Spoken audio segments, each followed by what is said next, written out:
Uncle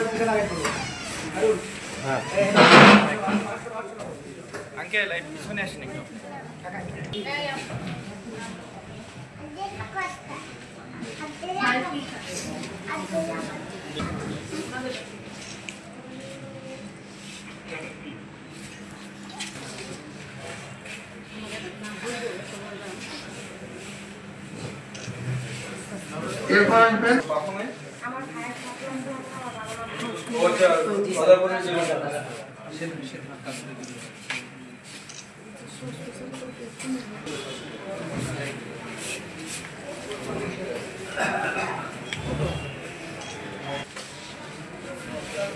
কাকা আসেন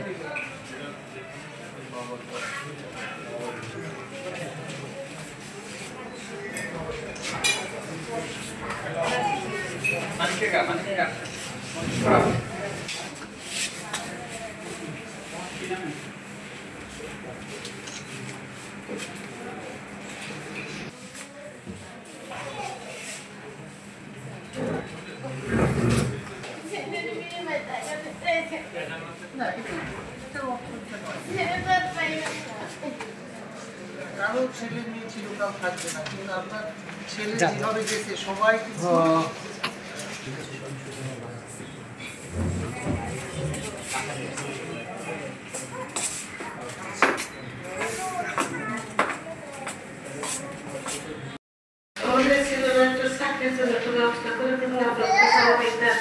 আমার ছেলের সঙ্গে ছিল বাবা মরে গেছে 5 মাস 15 দিন পর এরকম নিজের পরে আসলে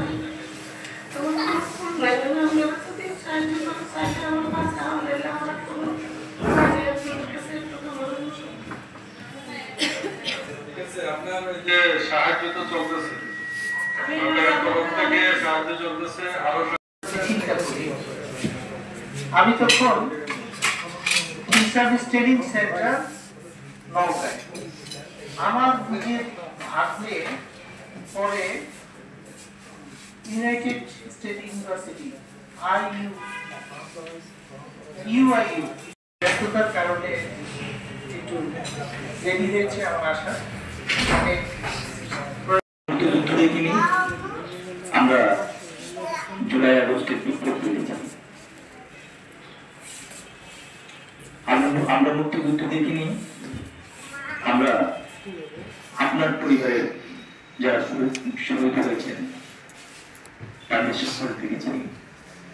কি অবাক করা বিষয় যে বৈষম্যের বিরুদ্ধে নতুন বাংলাদেশ বিনির্মাণের জন্য নিজের বুলেটের সামনে নিজের বুকের তাদেরকে ঠেলে দিয়েছে। তখনই মনে করে যে আমাদের সন্তানের জন্য আজকে আসছে এখানে অনুদান নেওয়ার জন্য স্যার খুব কষ্ট পাচ্ছে।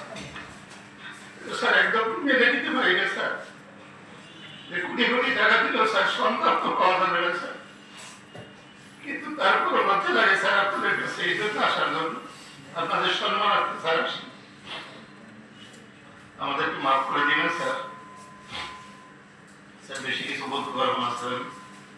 আসসালামু আলাইকুম। সবাইকে আমার সালাম দেবেন। আসসালামু আলাইকুম। আসলে মন থেকে কিছুই উঠে না, কারণ যখনই চালকানিতে আসি তখনই আমার মন খুবই দুর্বল হয়ে যায়, কিন্তু আপনারা ডাকেন দিতে আমরা আসি। তবু আপনাদের সবাইকে আমরা ধন্যবাদ, টিউন স্যারের আর বড় স্যারের খুবই আমার সালাম, আর শহীদ পরিবার সবাইকে আমার সালাম নেবেন। আমাদের কথা আসলে আপনারা তো জানেন আমাদের কি অবস্থা, কিন্তু তবু বলতে হয় স্যার আমার এই ছেলেটা গোস্থান লাগাতে থাকে, আবার চিনে লাগাতে থাকে, এটি আমার কাছে দাবি। স্যার আমার ছেলেরাই ছিল একটা সংসারের আর কি ইনকামের পথ। এই ছেলেরা আমরা প্রতিদিন কাজ করলে আমাদের টাকা পাঠাইতে, এই অবস্থায় ছাড়া বেশি বলতেছে না আসলে।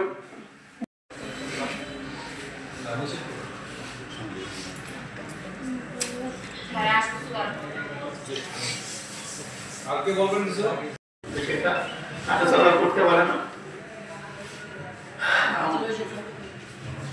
কি বলবো আর আমার ছেলে তো চলে গেছে গতবার 15,000 আমার ছেলে আমার জন্য কি করতো চাকরি করে ওরা তো পোশাক আশাক আছে ওইগুলো সব রোজায় ওরাই করে দিয়েছিল দেখলাম তাই বলতো দিয়া ক্লাস করে দিয়া বলে যে বাবা এগুলো নেও করো বলতো আচ্ছা তুই এগুলো নিয়ে আসলা তুমি বেতন 5 টাকা পাবো না আমাদের সাথে তুমি সারা জীবন কষ্ট করছো দিতে পারবে নিয়ে আমার ছেলে শেষ দিলে সামনে আসছে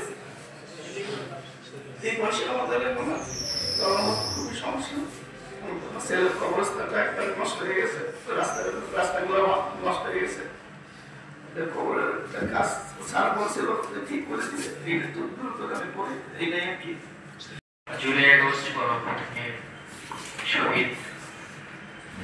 শহীদের পরিবারের মাঝে আর্থিক অনুদান বিতরণ উপস্থিত আজকে এই আয়োজনে উপস্থিত আছে প্রধান অতিথি হিসেবে আমাদের সর্বোচ্চ জেলা ম্যাজিস্ট্রেট স্যার একই সাথে উপস্থিত অন্যান্য কর্মকর্তাবৃন্দ আর সর্বোচ্চ সবচেয়ে বড় কথা যেটি আসলে আমাদের মাঝে সেই জুলাই এবং আগস্ট যে ছাত্র জনতার যে কোনো আত্মার মাগফিরাত কামনা করি একটি বিষয় হলো যে কোনো সেই সাহসিকতার প্রেক্ষিতে সাংবাদিকবৃন্দ এবং আমাদের পরিবারের সদস্যবৃন্দ সবাইকে আমি আজকের অনুষ্ঠানে স্বাগত জানাচ্ছি।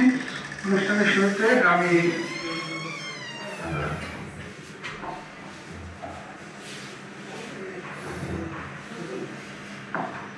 এই পর্যায়ে আমি এই অনুষ্ঠানে ঝালকাঠি নৌকাঠি উপজেলার ইউনো কিছু বলার জন্য অনুরোধ করছি।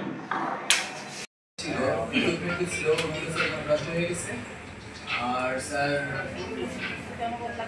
কিছু জনবল স্যার আমাদের ওইভাবে নাই স্যার জেলায় স্যার চাল এবং ধানের লক্ষ্যমাত্রা পেয়েছি স্যার। গত বৃহস্পতিবার একেবারে শেষ বিকেলে স্যার চালের লক্ষ্যমাত্রা পেয়েছি। আমাদের এই বছরে স্যার ঝালকাঠি জেলায় চালের লক্ষ্যমাত্রা হলো 2547 মেট্রিক টন এবং সেটা নলছিটি উপজেলায় একটা যে অটো মিল আছে স্যার ওখান থেকে